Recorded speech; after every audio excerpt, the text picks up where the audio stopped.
জয় মা, জয় মা। মিনু, হ্যাঁ মিনু, জয় বাবা, জয় বাবা, জয় ব্রহ্মা মহেশ্বর, জয় জয় দুর্গা লক্ষ্মী সরস্বতী, জয় জয় ভগবান দেবতা। আমায় ডাকছো? দেবতা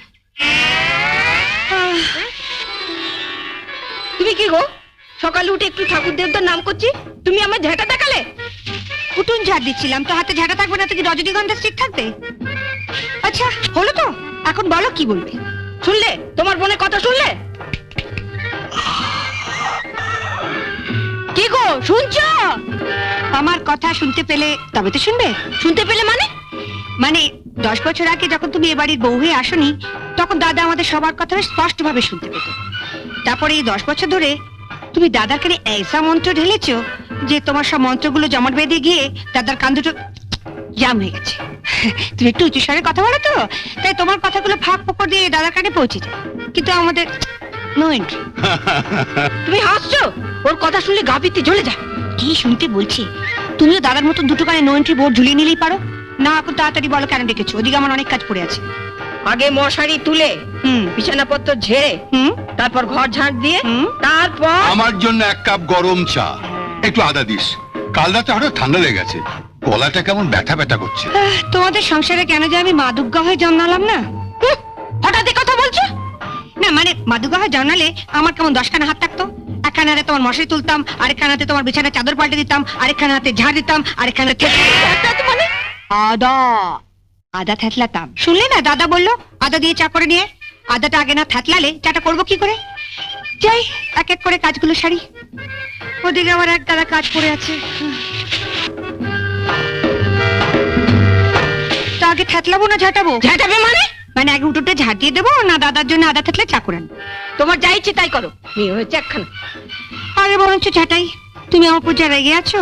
সব কাজ ফেলে দাদার জন্য আদা থেতলে চা করে আনলে তুমি আমার ভালো মানুষ দাদাটাকেই থেতলে দেবে। এখন তো হ্যাঁ হ্যাঁ করে হাসছো, বিয়ে দেবার সময় বুঝবে পাত্র চুটলে হয়।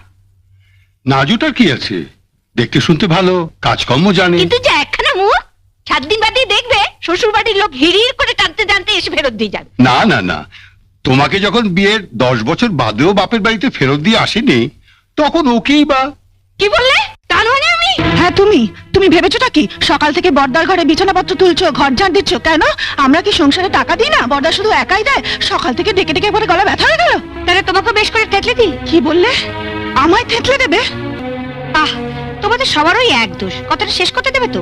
বর্দার ঠান্ডা লেগে গলা ব্যথা হয়েছে, তাই আদা থেতলে চা করে দেবো। আর তুমি বলে না যে আমার জন্য চেঁচিয়ে চেঁচিয়ে গলা ব্যথা হয়েছে, তোমাকে একটু থেতলে। কাকা মাচা পর হলেও চলবে, আগে এই শাড়িটা নাও। শাড়িটা সাবান দিয়ে কাচবে, কেচে মার দেবে, মার দিয়ে ছাদে গিয়ে শুকোতে দেবে। আর হাতে একটা কঞ্চি নিয়ে দাঁড়িয়ে থাকবে, দেখবে শাড়িতে কাক না বসে, বুঝলে? তারপর শাড়িটা শুকোলে ইস্ত্রি করবে, ইস্ত্রি করে আমার হাতে এনে দেবে। আমি এই শাড়িটা পরে সন্ধ্যেবেলা দাদার আশীর্বাদে যাবো। দাঁড়াও, তুমি তো গড়গড় করে বলে গেলে। আমি ঠিক বুঝতে পারছি কিনা দেখি।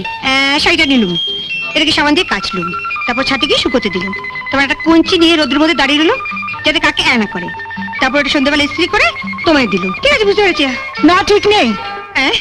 ঠিক নেই? কাঁচার পর মারটাকে দেবে? মারের কথা তো তুমি ভুলে গেলে। কি যে বলে বৌদি, মারের কথা আমি বলে যাব? মারটা কখন কিভাবে দিতে হয় সেটা আমার ঠিক মনে আছে, আমি ঠিক সময় মতো দিয়ে দেবো। আর এমন মোলায়েম ভাবে দেবো না বৌদি, তুমি টেরও পাবে না। কি বললে? খবর শুনছো? আমার চেয়েটা কখন দিবি? এই মরেছি। আগে চাটা দেবো না মাটা দেবো সেটা বৌদির সঙ্গে কথা বলে জানিয়ে দিও, সেই মতো দেবো। ওসব শাড়ি ফাড়ি এখন ফেলে রাখো তো দেখি। তোমার মেজবদির তো খেয়ে দিয়ে কাজ নেই, সাত সকালে কোথায় ঠাকুর দেবদের নাম করবে তা না, সাজগোজ নিয়ে বসে। তাও যদি জানতাম সাজলে একটু ভালো দেখ। এই ছোট বৌদি, এটা কিন্তু তোমার আগের কথা। পাড়ার সব মেয়ে বউরা আমায় বলেছে যে আমার 3 বৌদির মধ্যে মেজ বৌদি সবচেয়ে সুন্দরী। সাত সকালে আমার মুখ চুটিয়ে না, ঘুম থেকে উঠে মুখে একগাদা রং মেখে রাখলে সবাইকেই আমার সুন্দর দেখায়। না না না, খোকনের দুধ গরম করতে যাও, ঘুম থেকে উঠেও দুধ না পেলে আবার কান্নাকাটি শুরু করবে। তা না এনে দিচ্ছি, কিন্তু তুমি একটু বোকা আছো। বোকা কেন? তুমি তুমি আমার বোকামির কি দেখলে? বোকামি মানে এই দেখো, সকালবেলা ঘুম থেকে উঠে তুমিও কোনো কাজ করো না, মেজো বৌদিও কোনো কাজ করে না, অথচ মেজো বৌদি সময়টা কেমন কাজে লাগিয়ে দেয়। কাজ কাজ মানে তো মুখে রং ভাষা। ওখানেই তো তুমি ভুল করো ছোট বৌদি। মেজো বৌদি সকালবেলা ঘুম থেকে উঠে থোড়াই মুখে রং লাগায়, মাখে অন্য জিনিস। অন্য জিনিস? তবে আর বলছি কি, তুমি আবার কাউকে বলবে না বলো? মেজো বৌদি আমাকে বারণ করে দিয়েছে, আমি যেন ছোট বৌদি আর বড় বৌদিকে কিচ্ছু না বলি। না না, বলবো না, তুমি বলো। ঠিক তো? মেজো বৌদি গালে কি মাখে জানো? কি মাখে? দাঁড়াও, দরজাটা বন্ধ করে আসি। এই আমি রোজ সকালবেলা মেজো বৌদিকে 100 গ্রাম মুসুরির ডালের সঙ্গে 2 আঁটি ধনেপাতা বেটে দিই, আর সেটা না মেজো বৌদি বেশ ভালো করে গালে মাখে, তারপর ফুসফুটে ফ্যান চালিয়ে ঘন্টা দেড়েক ধরে শুকোয়। আর সেই সময় মেজো বৌদি ঘাড় পর্যন্ত হেলায় না, আরে কথা পর্যন্ত বলে না, পাছে গালের চামড়া টান পড়ে যায়। ধনে পাতার মুসুর ডাল? হ্যাঁ গো, মেজবতী যখন এ বাড়িতে প্রথম বউ এসেছিল কি খসখসেই না ছিল গাল দুখানা। তারপরে এই বছর দেড়েক ধরে মুসুরির ডাল আর ধনেপাতার কল্যাণে গাল দুখানা কি ফর্সা আর তেলতেলে হয়েছে। তোমার গাল দুখানা যেরকম খসখসে। যাই বাবা, খবরের জন্য দুধটা গরম করে নিয়ে আসি। এই শোনো, হ্যাঁ, আমাকে একটু মুসুর ডাল আর ধনে পাতা বেটে এনে দেবে? মানে ছেলে দুধ গরম করবো, তোমার জন্য মুসুরির ডাল বাটবো, তারপর এটা কাচবো, এক হাতে কত কাজ করবো ছোট বৌদি। খোকনের দুধ না দিলেও চলবে, তুমি বরঞ্চ আমার জন্য একটু চুপি চুপি মুসুর ডালটা বেটে এনে দাও। ঠিক আছে, তা না হয় দেবো, কিন্তু ছেলে কাঁদলে তুমি সামলাবে। ঝুড়ি থেকে সব নামাচ্ছ কেন? কি খুঁজছো? কাল 3 আঁটি ধনে পাতা রেখেছিলাম পাতলা করে মুসুর ডাল রেঁধে খাবো বলে, হ্যাঁ, 1 আঁটিও খাচ্ছি না, গেল কোথায় সব?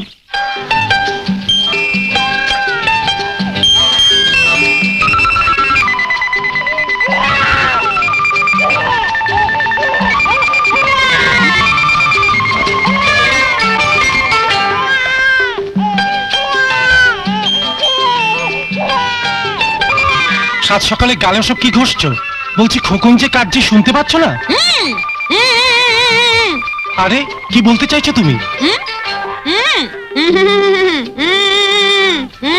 কি সর্বনাশ, কথা বলতে পারছো না? কাল রাতে তো বেশ কথা বলতে পারছিলে, কি হলো আবার? বস বস দেখি, কোথায় অসুবিধা হচ্ছে? ডাক্তার ডাকবো? আরে কি অসুবিধা হচ্ছে বলবে কি? সব বলবে করে কি হয়েছে আমার যে ডাক্তার ডাকবে? যাও, বাচ্চাটা কাঁদছে, তাকে কি থামাও। তখন থেকে ইশারা করলাম, সেই আমাকে কথা বলিয়ে দিলে। কবে যে তোমার মাথায় বুদ্ধি হবে? আমাকে আবার নতুন করে শুরু করতে হবে। কি শুরু করবে? দেখছো না কি করছে? দেখছি তো সেই তখন থেকে। কি মাখছো সব গালে? আসতে বলো, তোমার মেজো বৌদি শুনে ফেললেই কি জানবে? ওর গালের রং ফর্সা আর তেল তেলে হওয়ার গোপন রহস্যটা আমি জেনে ফেলেছি। তুমি যেন আবার মেজো বৌদিকে কিছু বলতে যেও না। লক্ষ্মীটি, ছেলেটাকে একটু সামলাও, আমি একটু গালে ভালো করে ঘষে নিই। এসো বাবু, এসো এসো। মিনু, এই মিনু। মিনুকে আবার ডাকছো কেন? হ্যাঁ, ও ও, আয় আয় আয় আয়। এই মিনু শোন, হ্যাঁ? তুই ওকে বলেছিস ধনে পাতা আর মুসুর ডাল বাটা গালে মাখলে গালের রং ফর্সা হয়? তোর বৌদির জন্য তো জীবনে অনেক কিছুই করলাম, এবার দেখছি গামবুট পরে বনে বাজারে যেতে হবে। চল চল, তোকে দুধ খাই আনি। কেন বনে বাজারে যেতে হবে কেন? তোমার গালের যা রং ওটা ফর্সা করা ধনে পাতার কাজ নয়, এর জন্য বিচুটি পাতা লাগবে। তা বিচুটি পাতা তো ধনে পাতার মতো বাজারে কিনতে পাওয়া যায় না। বিচুটি পাতা পেতে হলে আমাকে ওই বন বাজারে যেতে হবে।